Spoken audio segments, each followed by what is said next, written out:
asalaamaaleykum mbokk yi tey la altine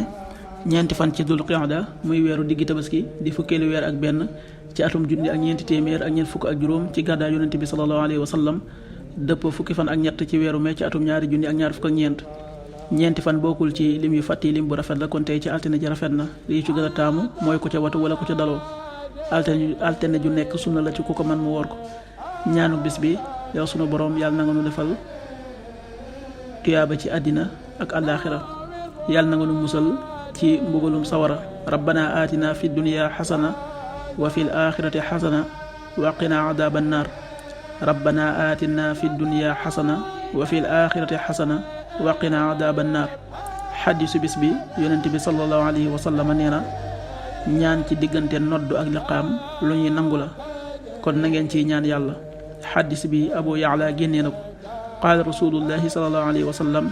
adduaau bayna al adani wal iqamati mustajab fad'u axrajahu abu yaala.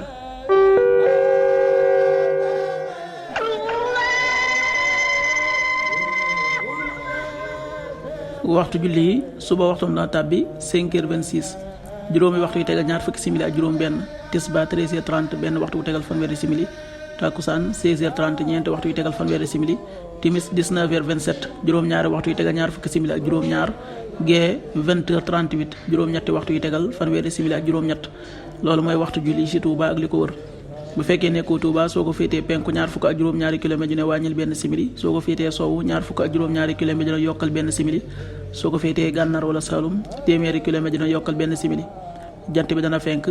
6h41 juróom benn waxtu yi tegal ñeent fukki simili ak benn diso 19h23 juróom-ñaari waxtu yi tegal ñaar fukki simili ak ñett